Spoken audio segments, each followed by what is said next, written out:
اب دو قسم کی دنیا ہوتی ہے، ایک انسان کے اندر کی دنیا ہوتی ہے، ایک جو ہمیں باہر حالات، افراد اور چیزیں ملتی ہیں، باہر کی دنیا۔ اندر کی دنیا میں جوائے پیدا کریں، جوائے پہ فوکس کریں، خوشی پیدا کریں، زیادہ سے زیادہ خوش ہوں۔ اپنے ارادے کے ساتھ ایسی سوچیں جن میں آپ کو خوشی ملے، جوائے آئے، فیل جوائے، پھر اس جوائے کو، اس خوشی کو محسوس کریں۔ اپنے آپ کو پکچر میں دیکھیں، اپنے آپ کو مائنڈ میں، ویڈیو میں دیکھیں کہ آپ کتنے جوائے ہیں، اور جوائے کو آپ محسوس کریں۔ جتنا زیادہ اندر اپنی دنیا میں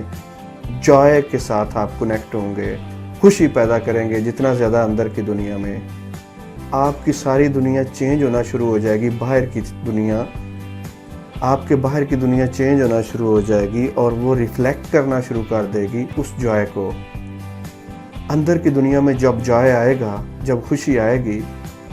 تو باہر کی دنیا میں وہ آپ کو نظر آنا شروع ہو جائے گی۔ تو یونیورس کو یہ میسج جائے گا، ایسی وائبریشن جائیں گی جن کے رسپانس میں یونیورس، جس کے بدلے میں آپ کو، آپ کے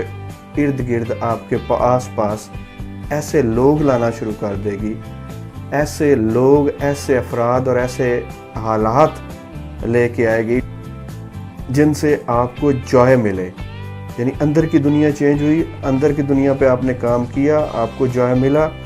اس کے بدلے میں یونیورس نے آپ کو جوائے دینا شروع کیا، کیونکہ آپ ایک مقناطیس کی طرح، آپ کے اندر کی فیلنگ وائبریشن کی طرح عمل کرتی ہیں، اور وہ وائبریشن مقناطیس ہوتی ہیں جو یونیورس کی طرف جاتی ہیں، اور یونیورس سے اس طرح کے حالات، جس طرح کے آپ کی اندر کی دنیا میں ہوتے ہیں، اس طرح کے باہر کے حالات بھی آپ کے ارد گرد پیدا کرنا شروع کر دیتے ہیں۔